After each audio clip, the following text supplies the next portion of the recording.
الحمد لله رب العالمين حمدا شاكرا حمدا ذاكرا حمدا يوافي نعمه ويكافئ مزيده. يا ربنا لك الحمد كما ينبغي لجلالك والكريم عظيم سلطانك. اللهم صل وسلم وبارك وكرم على سيدنا ومولانا محمد مفتاح باب رحمة الله عدد ما يحب الله الصلاة والسلام دائمين بدوام الملك الله وعلى آله وصحبه ومن والاه. رب اشرح لي صدري ويسر لي أمري واحلل عقدة من لساني يفقهوا قولي. رب زدنا علما ويقينا وارزقنا فهما. اللهم ارزقنا فهم النبي وحفظ المرسلين وإلحامك إلحام الملائكة المقربين. سبحانك لا علم لنا إلا ما علمتنا. سبحانك لا علم لنا إلا ما علمتنا إنك أنت العليم الحكيم. وتب علينا يا رب إنك أنت التواب الرحيم. اغفر لنا وارحمنا وأنت خير الراحمين وانصرنا على الكافرين. اللهم يا من وفق أهلك الخير وأعانهم على ذكر الله والخير وأعيننا عليه. صلى الله على سيدنا محمد النبي الأمي وآله وصحبه وسلم. الحمد لله رب العالمين. معاشر الحبايب معاشر الإخوان حاضرين جماعة مجلس تعليم بالعنوان Jaman Habib Ali bin Ahmad Bahsain rahimani rahimakumullah. Assalamualaikum warahmatullahi wabarakatuh. Alhamdulillah, alhamdulillah, alhamdulillah, lakal hamdu syukra ya Rabbana. Bersyukur kepada Allah Subhanahu wa taala yang kembali mengumpulkan kita pada malam hari penuh berkah, tepatnya malam ketiga daripada bulan Jumadil Akhir dan pada sehat walafiat di kediaman Al-Habib Al-Barakah Al-Alillah Habib Ali bin Ahmad Bahsain, yang mudah-mudahan kita masuk tempat ini mendapatkan segala keberkahan dan kemuliaan dari ini majlis, dari ini tempat yang telah dimakmurkan dengan ta'at, yang telah menjadi saksi keberkahan kepada seorang sosok hamba Allah yang ta'at, Al-Habib Ali bin Ahmad Bahsain. InsyaAllah sir bagi Mainkan wali tufi, sir mereka, rahasia mereka, keberkahan mereka akan tetap ada walaupun sang sosok wali itu telah wafat, telah meninggal dunia. Semakin kuat cinta kita kepada mereka orang saleh, maka semakin kita akan mendapatkan keberkahan. Karena rahimahumullah, boleh jadi kita tidak berjumpa dengan Habib Ali Bahsain, boleh jadi kita tidak berjumpa dengan banyak awliya Allah, tapi kadang-kadang kecintaan orang yang tidak berjumpa mengalahkan cinta orang yang berjumpa. Sebagaimana telah digambarkan oleh Rasulullah SAW tentang orang-orang yang datang yaitu kita yang hidup di zaman di belakangan tidak berjumpa sama Nabi, tapi cintanya luar biasa. Begitupun dengan para awliya Allah. Berapa banyak kita dengar cerita guru-guru kita, orang-orang kita jumpai, mereka mencintai para salaf dengan cinta yang luar biasa sampai mendapatkan perhatian khusus dari mereka para salaf tersebut. Ya, mendapatkan mimpi-mimpi salehah, mendapatkan segala hal-hal yang gaib, yang aneh-aneh yang hebat karena cintanya mereka. Rasulullah SAW tidak mengatakan al-mar'u ma'a man adrak. Ya, Rasulullah mengatakan seorang kelak akan dikumpulkan bersama siapa yang dekat sama dia. Tapi man ahab, kalau dekat boleh jadi dekat itu ya bisa dapatkan dengan satu zaman. Tapi kalau cinta tembus zaman. Kita baca mencintai Imam Abdullah Haddad, pengarang kita amalkan wiridnya, kita amalkan kitab-kitabnya, kita tawasul senantiasa dengan beliau, cerita-cerita kita angkat, kita bayangkan, kita demen dengan cerita beliau, demen membaca besidah beliau, bahkan kita hafalkan cinta. Nah, itu cinta yang kita tidak ketemu. Termasuklah kami dapatkan beberapa ikhwan yang atau orang lain di atas kita. Mereka punya cinta luar biasa dengan saya, Imam Muhammad bin Ali bin Abbas Al-Maliki. Tidak berjumpa, tapi Masya Allah cinta yang luar biasa sampai dapat lewat mimpi dengan keadaan yang hebat-hebat dalam mimpinya. Begitupun dengan habaib yang ada, Habib Zain bin Simi Umar bin Habib. Mereka di mana sahib kita tidak ketemu. Kami alhamdulillah ketemu, tapi dia cintanya tak mengalahkan kami. Kalau ini apa yang didapatkan? Cuma modal cinta. Cintanya Masya Allah. Kalau sudah mencerita tentang Habib Fulan itu luar biasa. Foto di koleksinya segala bentuk padu kan dia. Ya, brosida segala macam adu kan dia. Sampai sampai kita malu kadang-kadang ya Allah ini orang tidak berguru langsung, tidak duduk langsung, tapi cinta luar biasa. Nah dari sini juga ungkapan ikhwan pernah dikatakan dari ucapan secara betul, kam min ba'id gharib, wa kam min ba'id, wa kam min gharib ba'id. Berapa banyak orang yang jauh itu hakikatnya mereka dekat, tapi berapa banyak orang yang dekat tapi justru jauh. Nah ini kita khawatir. Kita duduk sama guru, kita tahu siapa sama guru, tapi kedekatan itu cuma secara jasad. Hakikat batin kita ba'id, jauh, ma'udillah. Kita harapkan kalau baca gharib, jasad secara jasad kita dekat dengan mereka para ulama rasulullah, para guru-guru kita, secara batin pun kita dekat. Karena ada orang yang bisa mengarahkan kita, dan kata mereka tadi, wa kam min ba'id gharib. Berapa banyak orang itu jauh dalam masa, tidak berjumpa, jauh dalam tempat yang berjauhan, tidak ketemu, tapi cintanya luar biasa. Ngalahkan orang yang setiap hari duduk sama beliau, ngalahkan orang yang setiap minggu duduk bersama beliau. Ada orang yang cuma berjumpa sebulan sekali, tapi cintanya ngalahkan orang yang berjumpa sendiri. Ingat ikhwan, yang diarahkan oleh Rasulullah adalah masalah cinta, bukan masalah dekat. Kadang-kadang kedekatan itu bisa nipu. Ya, kadang-kadang kita cuma bangga, aku dekat dengan Nabi Fulan, dekat sama Ustaz Fulan.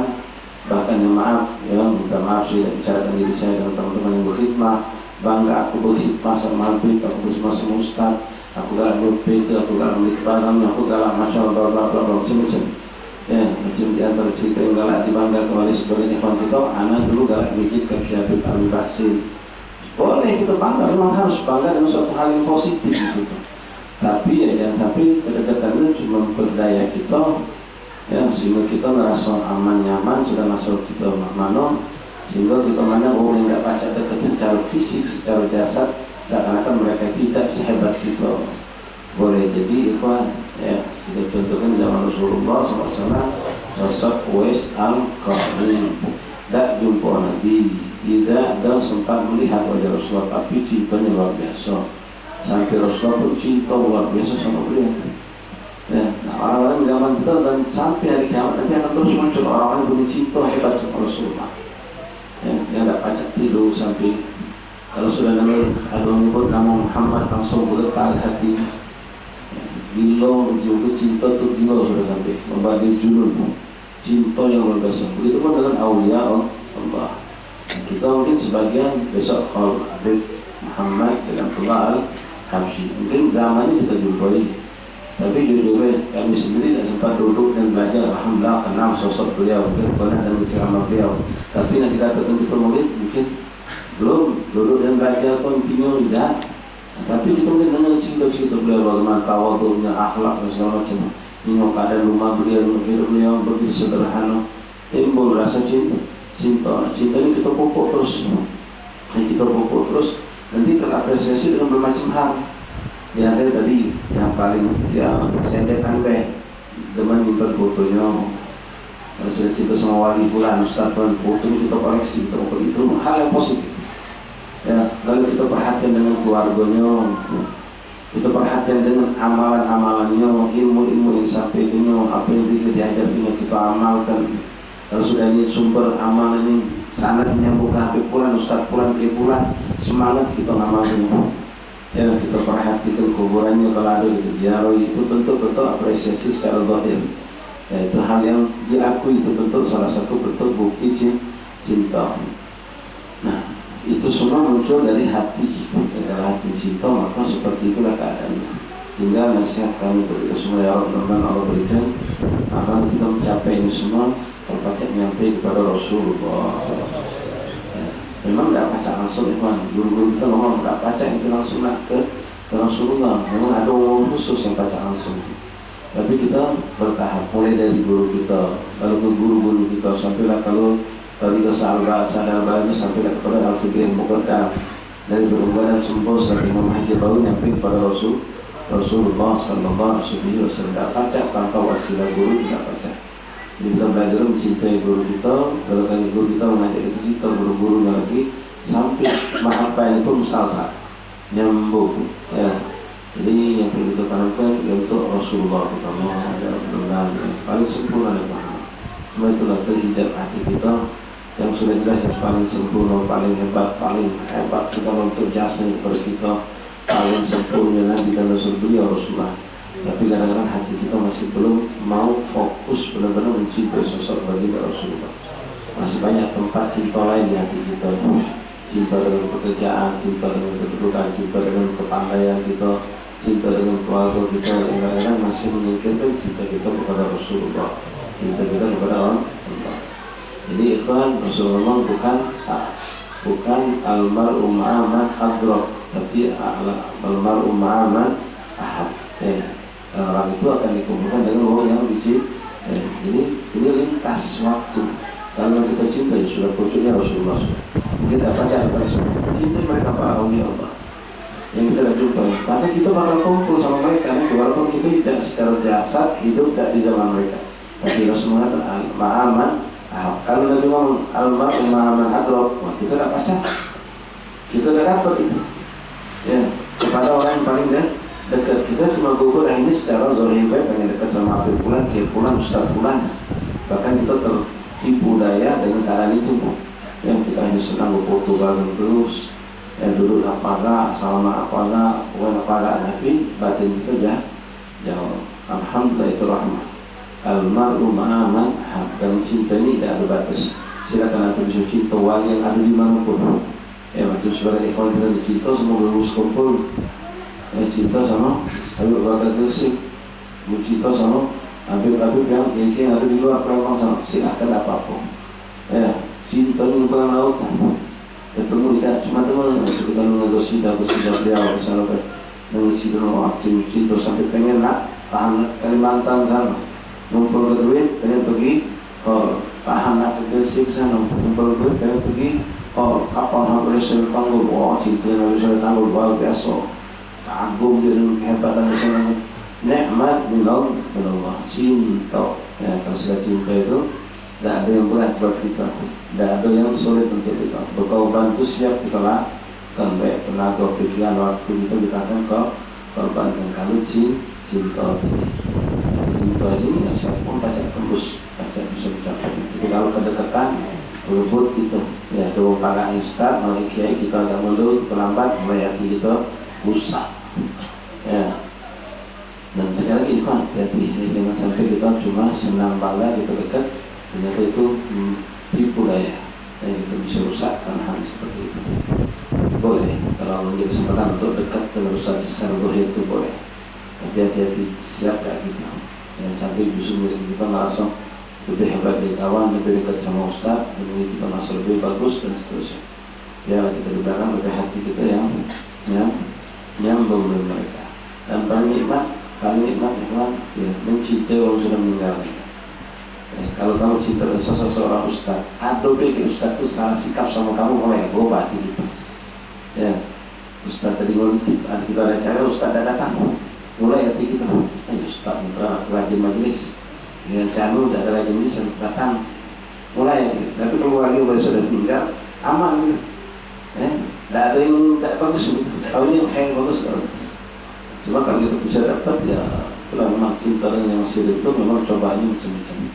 Ya, kadang-kadang itulah kita pengen ada sambutan atau tidak disambut, atau apa yang kita berikan tapi tidak ada respect. Misalnya mulai hati kita kadang-kadang sampai tahan pindah majelis, sakit hati sama ustaz, sampai sakit hati sama ustaz. Memang paling nyaman itu yang sudah meninggal, yang itu mengalami sampai lah puncak yang paling sudah meninggal, ya Rasulullah. Paling nikmat, paling alim ya Rasulullah. Mudah-mudahan Allah berikan kita mahabbah sadiqah khalisah dari Habib sallallahu alaihi wasallam li ibadihi salih tasma'u bi salihin insyaallah ta'ala. Bismillahirrahmanirrahim. Alhamdulillah rabbil alamin. Allahumma shalli wa sallim ala sayyidina Muhammad wa ala alihi Muhammad. Masyaallah ahbab rahimakumullah, kita lanjutkan pembacaan kitab Masaih Dunia masih seputar masalah qada dan qadar. Terakhir kemarin kita sudah bacakan beberapa ungkapan-ungkapan daripada masalah salafun yang diangkat Imam Abdul Wahid, yang intinya mereka semua mengingatkan kita jangan masuk ke dalam urusan qada dan qadarnya Allah. Karena itu bahrun amik, lautan yang dalam, itu banyak orang yang tergelincir, banyak orang yang terpleset. Jadi cukuplah dengan apa yang diajarkan oleh salafus salihun, yang meyakini maksudnya al khair wa syarr bimashi ya'tillah, masya Allah kan man lam yashalla yakun, meyakini segala kebaikan dan keburukan dari sisi Allah datangnya. Apa yang baik itu datang, itu boleh jadi cobaan, yang buruk juga boleh jadi cobaan. Semua itu Allah yang ngatur. Kita tidak tahu apa yang dibalik hikmah itu semua.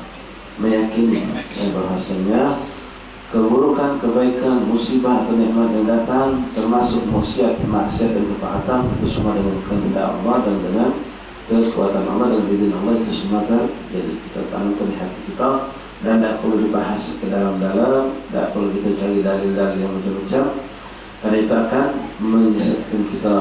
Terakhir cerita kemarin kita sempat baca Masyaallah rahimahullah. Wasa'ala rajulan 'aliyan radhiyallahu ta'ala anhu al-qadar faqala lahu fi jawabihi huwa bahrun 'amik fala talijhu wa tariqul mudlim fala taslukhu. Seorang bertanya kepada Imam Ali tentang pengen tahu tentang seluk-beluk yang dalam mengenai qadarnya Allah Subhanahu wa taala. Maka Imam Ali mengatakan kepadanya, tidak usah, cukup nengok pantai di jauh, jangan main ke dasar laut, jadi terbelah. Atau beliau, huwa bahrun amik fala talijhu, itu adalah lautan yang dalam, jangan kau sebuang, jangan kau renangi. Apa kata tenggelam? Mungkin apa cak benar? Maaf, mungkin dia sudah pernah mondok, sudah ustaz sekalipun, dia akan tenggelam, bahaya. Itu adalah suatu jalan yang gelap, jangan kau lewati, kau baca tergosong, kau baca terpleset, berasa melawan jalan gelap itu jangan lewati, cari jalan yang terang. Seperti perumpamaan yang diberikan oleh Imam Ali bin Abi Thalib, sirullah qad khaba 'alaika fala tufishhu. Sirullah, rahasia Allah yang sudah ditutup jangan kau buka, jangan kita berusaha untuk mencari-cari tahu. Itu rahasia Allah. Kemudian wasa'al rajul min wulatil umur Muhammad bin Wasi' rahimahullah ta'ala. Seorang pernah bertanya kepada Imam Muhammad bin Wasi', bertanya tentang qadar, tentang qadar. Maka jawaban beliau mengatakan, jiranuka min ahlil qubur laka tafakkur fihim syaghala al-qadar. Yang mengatakan kaum ini adanya tentang qadar, tentang qadarnya Allah, tentang qadarnya Allah. Itulah tetangga kau meninggal berfikir itu mau ada di kuburan, dan kau sibukkan dengan hal yang tidak manfaat buat kau. Jadi itu lebih penting, fikir gimana sekarang di kuburan, besok kau bakal masuk ke kuburan, jadi sekarang dapat nikmat kuburan atau tidak, itu lebih afdal kau pikirkan daripada kau nak memperdalam cerita tentang masalah qadar dan qadarnya Allah Subhanahu wa taala. Waqad madha 'amal as-salaf wal khalaf min ahli al-haq 'ala al-iman bi qadar khairi wa syarri. Telah berlalu dan terus berjalan amalan, yaitu keyakinan daripada salaf wal khalaf. Salaf adalah ulama-ulama terdahulu, khalaf yang menyusul di belakang. Istilah salaf wal khalaf ini sebenarnya salaf itu sendiri kan sebenarnya dekade sahabat tabi'in tabi'in itu salaf. Setelahnya khalaf yang mengikuti di belakang. Cuma identik kalau kita sehari-hari makin ini, semua ulama yang hidup sebelum kita dapatkan salaf. Ya, hatta baru meninggal 70 tahun yang lalu, 100 tahun yang lalu, macam ini. Kita nyebut kita macam kutubus salaf, membaca kitab salaf, mengamalkan amalan para salaf. Amalan siapa? Habib Ali Habsyi. Amalan siapa? Kiai Moga, Kiai Berdatuan, Habib Ma'limna. Itu karena mereka baru, cuma kita mengatakan salaf, makna yang telah mendahului kita. Kalau asli salaf itu dekade sahabat, tabi'in dan tabi'in. Di bawahnya disebut khalaf. Nah, dalam sekalian kita sebut salaf itu pokoknya yang sudah meninggal cukup lama, kita katakan mereka adalah salaf salihun, salaf para salaf yang saleh. Waqad madha 'amal as-salaf wal khalaf min ahli al-haq 'ala al-iman bi qadar khair wa syarr. Mereka salaf itu dan khalaf yang datang setelah mereka sampai hidup di zaman yang kita jumpai itu khalaf. Ya, semuanya memiliki kesepakatan tentang ahli al-haq. Mereka semua dikatakan kelompok orang-orang yang akidahnya paling benar, paling hak, dan bukan di tengah-tengah tapi memang hak yang benar. Mereka meyakini bahwasanya qadar khair wa syarr min Allah. Kebaikan dan keburukan, bala dan musibah ataupun nikmat yang datang atau nikmat itu semua datangnya dari Allah dengan kehendak Allah. Idza arada syai'un kun fayakun. Kalau Allah dah menginginkan dan bakal terjadi, masya Allah kan, amma lam yasha lam yakun. Kita meyakini itu semua. Lalu wan aqada al-ijma'hum rahimahullah ta'ala alaihim ala dhalika wal imsak ala ihtijaj bil qada' wal qadar an inda tarkil amr wa ityan nahi. Mereka berkeyakinan seperti itu. Ya, semua ulama kita rahimahullah ta'ala meyakinkan apapun yang terjadi di alam semesta ini, baik atau buruk, taat atau maksiat, dengan kehendak Allah, dengan kekuatan Allah, dengan izin Allah. Tetapi mereka berpula memiliki keyakinan, memiliki kaidah yang memiliki pegangan al-imsak, mereka tidak mau dan tidak menerima ketika ada orang yang menyandarkan tentang maksiat yang mereka lakukan ini sudah kehendak Allah. Memang segala sesuatu terjadi dengan kehendak Allah, tapi ketika itu suatu sifatnya maksiat, kezaliman, keburukan, seperti dikatakan di sini indah tarsil amal, ketika mereka tidak melakukan apa yang diperintahkan Allah, tidak sholat, tidak puasa, tidak melakukan apa yang diwajibkan Allah, atau melakukan apa yang dilarang oleh Allah, berzina, mabuk, mencuri, maksiat segala macam. Mereka orang-orang yang sesat itu, yang batil, ahli bid'ah, selalu mengatakan nak cak mana lagi, sudah ketentuan Allah, sudah kehendak Allah. Nah, ini tidak dibaca oleh salafun salih.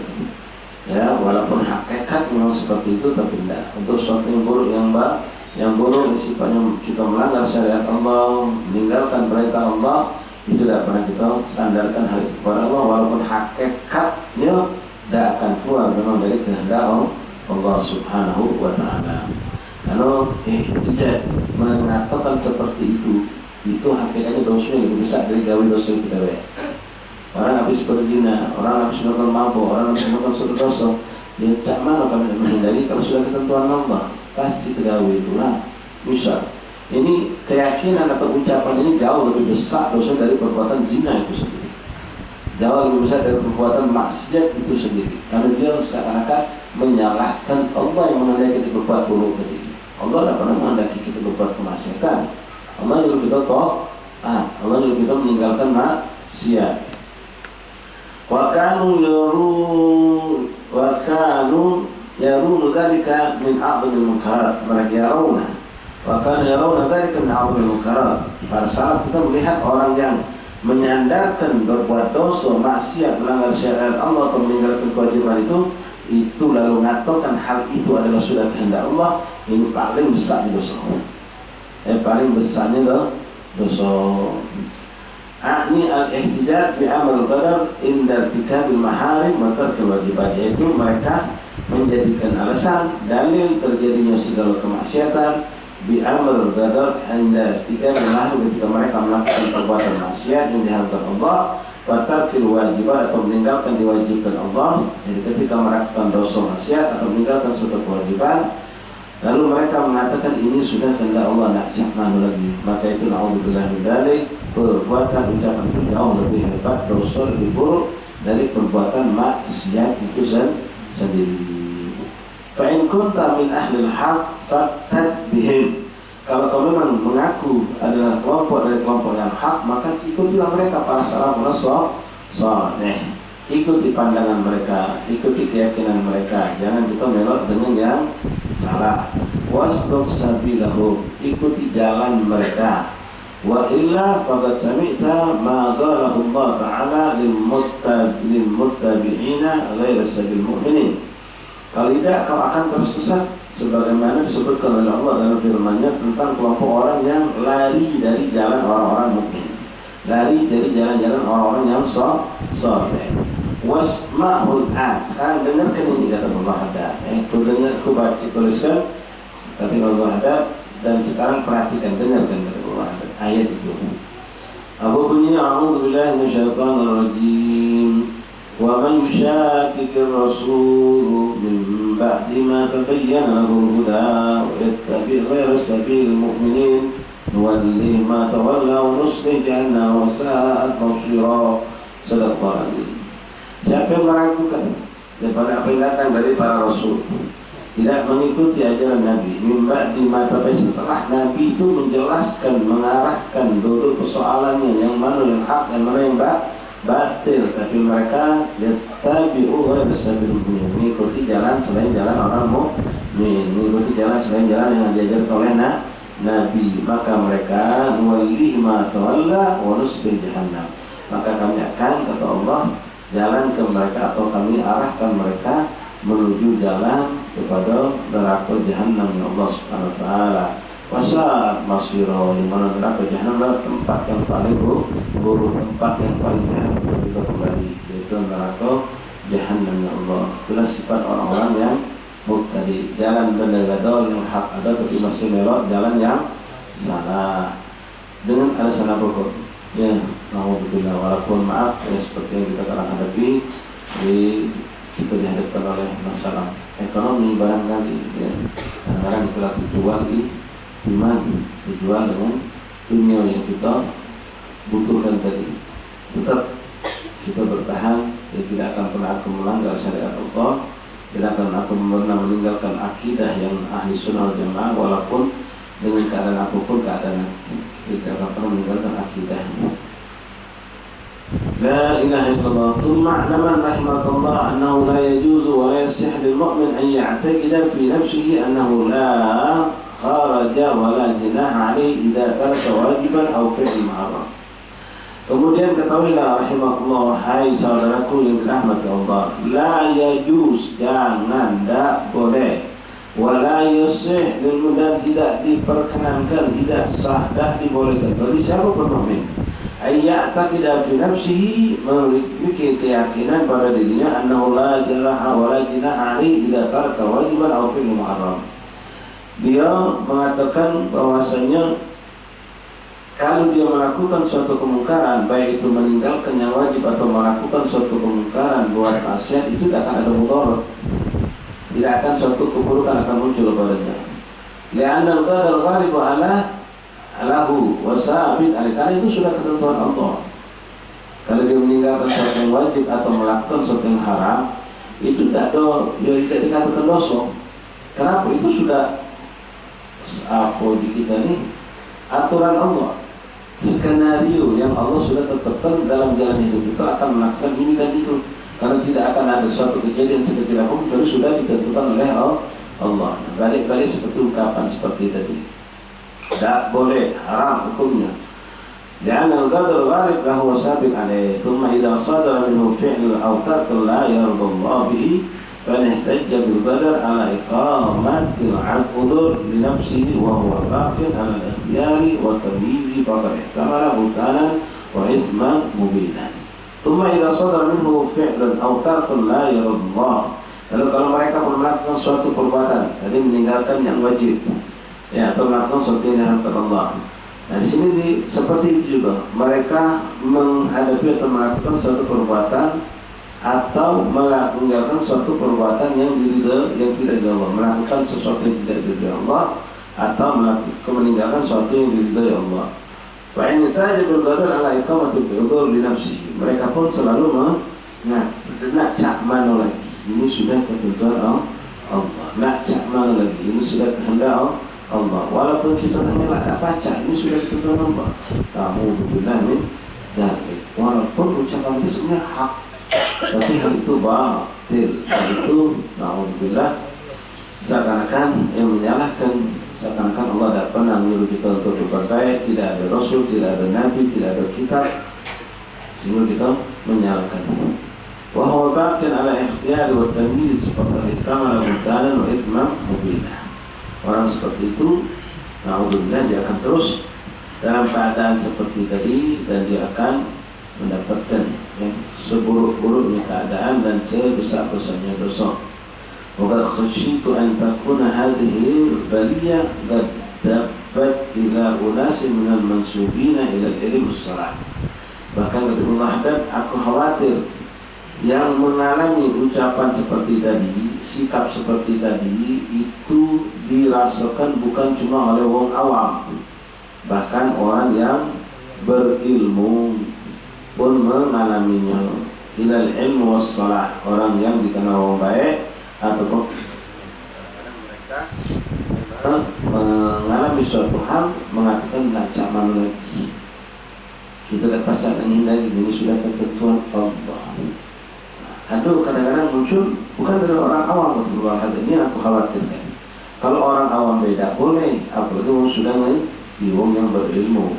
Fadlan an ghairihim, apalagi orang awam lebih banyak lagi yang melakukan hal seperti tadi. Min amatil muslimin, daripada kebanyakan orang-orang muslim. Nah, ikhwan kita boleh baik kalau mau macam ini untuk orang lain untuk melipur. Misal dia tadi terkesan macam tidak menerima qadarnya Allah. Kalau kita ngomong sama dia bisa terjadi suatu musibah entah apalah musibah itu. Seakan-akan dia tidak bisa menerima. Cobalah itu lewat situ tak kena. Jadi cobalah dia macam cobalah. Ya kalau bukan kamu sama itu mungkin tak terjadi macam cobalah. Cobalah yang macam itu sama tadi. Sudahlah. Jangan ganti waktu lagi. Sudah ketentuan Allah. Qadar Allah. Ini pas kalau itu suatu musibah. Tapi kalau maksiat tidak. Ya, kecuali juga kalau memang maksiat itu sudah di luar kontrol dia. Macam kita pernah dapatkan anak kawan kita yang ngomong kita nangis, dia tadi itu menceritakan kalau maaf anaknya yang tinggal di luar Palembang tanpa sepengetahuan dia ternyata melakukan maksiat besar. Jadi dia sempat semacam nak ngamuk, nak marah, nak macam-macam. Kita tahu dia bukan orang yang melalaikan. Dia sudah menegur, mengarahkan, mendidik, tapi masih terjadi juga kejadian itu karena jauh dari pandangan dia tadi. Itu secara sebab secara zahir baik. Kalau mengendai balik-balik tadi, walaupun depan mata bisa saja terjadi. Nah, kita ngomong sudahlah, yang sudah terjadi kepada Allah. Ya, selanjutnya kita jaga jangan sampai dia mengulangi lagi untuk lepas hati dia tadi. Memang sudah terjadi kepada Allah, tapi ke depan kita suruh untuk lebih berhati-hati. Kita bimbing dia, suruh dia tobat, kita arahkan agar dia membersihkan diri dari kelalaian dan maksiat itu untuk jangan sampai terjadilah. Dia ngasuh macam seakan ini orang seperti itu karena dia akhirnya putus asa. Ya, putus asa tidak boleh kita biarkan sampai dia nyalakan di video ngapur aku dulu terang aku berangkat ke Jawa sana ngapur aku dulu dan dia ngapur akhirnya dia nyalakan diri sendiri. Itu pun sebenarnya bentuk daripada tidak menerima ketentuan Allah, dan ini sudah di luar kontrol kemampuan. Bukan dia pribadi ngomong, kita segera untuk melipur dia tadi, dia tidak sampai putus asa, dia dia punya sifat roja, masih berharap anak ini pacak jadi orang baik. Sudah yang sudah lewat sudah itu ketentuan Allah, sudah ketentuan Allah berlaku. Kita minta ampun, kita membimbing anak kita untuk lebih baik lagi, jangan sampai terulang dua kali kejadian yang maksiat atau perbuatan tersebut. Dan terutama lagi yang tadi sifatnya musibah, ya, jangan sampai kita lihat ada orang yang menyalahkan orang lain. Ini gara-gara dokter lambat, coba ada dokter cepat, tidak sampai meninggal. Kita perlu juga tahu ini sudah ketentuan, sudah ketentuan Allah. Tidak pacak, maksudnya tidak pacak, tidak pacak untuk Allah ini. Kalau orang sudah macam itu, dia betul-betul jangan diajak ngomong terus. Pakai nambah layu, nambah jauh, akhirnya nambah keluar kalimat kufur. Orang lagi spanning gitu. Orang lagi spanning ngomong macam-macam hawa nafsu main. Tapi kalau dia sudah tenang, sadar kan sudah istighfar. Yang kesan seakan-akan dia tidak baca lima ketentuan Allah tadi itu. Jadi sudah tenang, sudah ya, kita sadarnya sudah tobat istighfar. La ilaha illallah Muhammad Rasulullah sallallahu alaihi wasallam. Jadi kata Ibnu Al-Haddad, "Wa khasyitu an takuna hadhihi al-baliyah dabbat ila unasin min al-mansubina ila al-ilm was-salah." Yang aku khawatirkan oleh Ibnu Al-Haddad, aku takutkan kejadian ini, ya, akidah yang salah dalam memandang qadarnya Allah atau qadarnya Allah itu pun terjadi pada orang yang dinisbahkan sebagai orang yang berilmu, orang baik. Fadlan an ghairihim, apalagi wong awam yang bukan seperti mereka.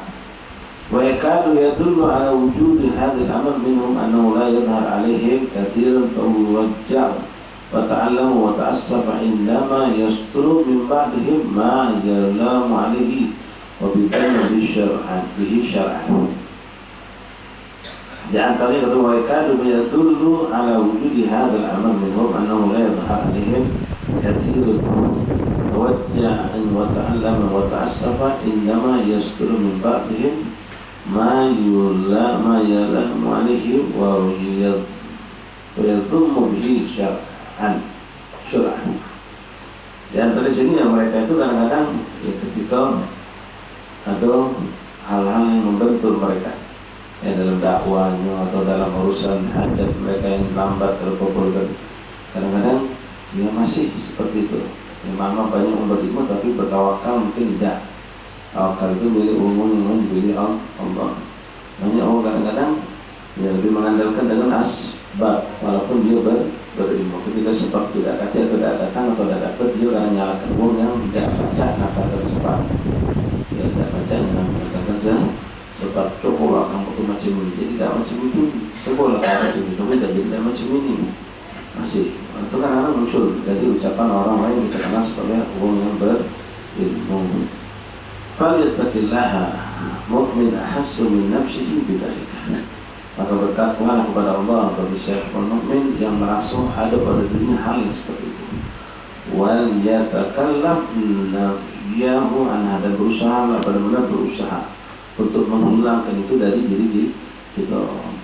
Balik kepada Allah, sandar kembali kepada Allah, baik buruk kepada Allah. Maka ketika datang yang buruk setelah kita berusaha, kita tidak akan pernah menyalahkan orang lain menjadi sebab tidak jadi ini, tidak jadinya ini itu.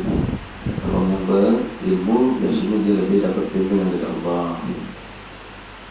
وَلِيَعْلَمْ أَنَّ اللَّهَ لَا يُعَذِّرُهُ بِالْغَدَاةِ وَلَا يَقْبَلُ مِنْهُ الِاحْتِجَاجَ بِهِ مَا دَامَ مُخْتَارًا أَبَدًا.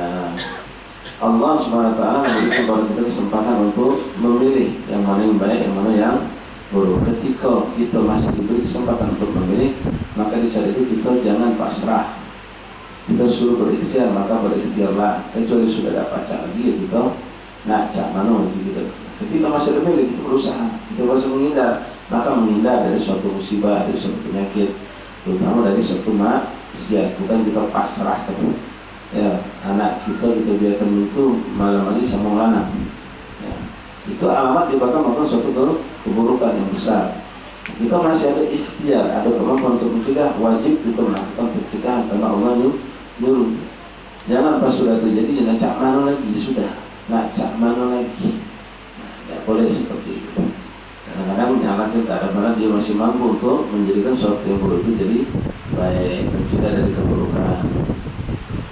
فإذا سمعت من أحد من المسلمين هذه الحجة الساقطة فأجره عنها. Kalau kita mendengar ada ucapan dari seorang muslim yang menyalahkan qada dan qadarnya Allah atas suatu maksiat atau keburukan yang dilakukan atau sesuatu yang melakukan, maka tegur dan ingatkan orang itu dalam perkara itu suatu yang dilarang. Fa'azjirhu, fa'azjirhu, dia ingatkan, tegur, ingatkan dan tegur agar dia tidak menyalahkan qada dan qadarnya Allah Subhanahu wa taala. Apalagi masih ada kesempatan untuk berikhtiar untuk melakukan yang terbaik. Lalu dia pasrah pada telah berbuat. Nah, tegur, ingatkan dia untuk berusaha lari dari keburukan atau mencari suatu kebaikan. وأعرفه بأن إثمه بالاحتجاج بالقضاء والقدر على ترك الأوامر وفعل المحرمات أعظم من إثمه على نفسه. Dan sadarkan orang-orang seperti itu bahwasanya menyalahkan qada dan qadar atas suatu maksiat, meninggalkan yang wajib atau melakukan suatu yang diharapkan Allah, menyalahkan qada dan qadar lebih besar maksiatnya dari maksiat itu sendiri. Ya, lebih besar dari maksiat itu sendiri. Nak cak mana lagi, sudah zamannya. Nah, ini sudah ketentuan Allah. Kalau orang tidak gitu, acak menghindar lagi. Ya, padahal dia diberi Allah kesempatan untuk menghindar. Dia ada petunjuk, dia ada kesempatan, dia Allah waktu, dia ada punya kemampuan. Tapi dia biarkan hal-hal yang boleh terjadi, hal-hal yang sifatnya kemaksiatan itu terjadi. Lalu setelah itu terjadi, ngomong nak cak mana lagi, ini sudah ketentuan Allah. Kalau ngomong seperti itu dosanya lebih besar daripada perbuatan maksiat itu sendiri. Wa fi'lul muharramat a'zam min ithmihi ala nafsi tarkul wajib wa fi'lul muharram. Jadi lebih besar kalau menyalahkan gara-gara Allah sehingga dia melakukan dosa-dosa tadi, baik meninggalkan yang wajib atau mendatangkan sesuatu yang haram. Falyattabillah wa la yajma' ala nafsi baliyatain. Maka bertakwa kita kepada Allah, jangan sampai kau kumpulkan dua musibah. Musibah maksiat, musibah nyalakan maksiat itu sudah ketentuan Allah. Na'udzubillah. Maka itu akan jauh lebih buruk. Wa yakuluha ila sakhti rabbihi min jihatain. Kalau itu sampai terjadi, maka kita akan mendapatkan kemurkaan dari Allah dari dua sisi. Dari sisi pertama yaitu kemaksiatan, yang kedua dari yang ihtijar, itu membela diri dengan menyalahkan ini sudah ketentuan Allah, sudah ketentuannya Allah, tak ada dikenangi dari lagi Allah sudah berkenan, macam lagi. Na'udzubillah min dzalik. Sementara pada kemarin diberikan Allah petunjuk, tahu yang hak itu ada, yang batil itu ada. Waja'alnahu najdain, kami jangan berikan jalan mereka dua jalan yang ke hak, jalan yang batil, jalan menuju surga, jalan masuk neraka. Kalau Allah juga mengatakan wa alhamaha fujuraha wa taqwa, kami berikan ilham kepada mereka untuk memilih yang berbuat baik atau berbuat keburukan. Dua-duanya di Allah, tinggal kita memilih kemana. Jadi manusia kebanyakan mengikuti hawa nafsunya. Tahu minjem duit pakai bunga, penjel itu haram. Tapi kalau di hawa nafsu pengen cepat usahanya maju, pengen mesrakan usaha, pengen tak ada pusing yang di sana sini, depan mata lado, lalu dimbeknya. Setelah dia terjebak, lalu dia ngomong macam mana lagi? Hati yang minjem, hati yang minjem, ini juga bukan kehendak kami. Ini nyalakan Allah. Na'udzubillah min daripada hal yang halal itu banyak, cuma dia tidak mau sabar, dia tidak mau berusaha sehingga mengambil sesuatu yang diharamkan Allah, dilarang oleh Allah. Ketika dia mengatakan seperti tadi, nak cak mana lagi, ini sudah kehendak Allah, bukan kami ini kegalaan, ya, tapi ini sudah kehendak Allah. Kalau memang Allah hendak kami tidak menyembelih haram, pasti dia Allah. Sama dengan kafir mengatakan kalau Allah hendak kami beriman, pasti dia kami beriman. Ini kami tidak beriman, karena sudah ditentukan Allah. Kata orang kafir, na'udzubillah ini. Kalau Allah tidak hendak kami maksiat, itu selamatkan karena ini sudah kehendak Allah. Macam mana dari ucapan tersebut, yang disebut a'zam, lebih buruk, jahat, lebih jahat dari maksiat itu sendiri. Wallahu a'lam bishawab. Mudah-mudahan Allah beri kita keimanan, keyakinan, bisawab kita, keinginan yang benar, mengikut di para sahabat Rasulullah. Wallahu a'lam bishawab. Wala ada bisa. Kalau nak berwudu silakan.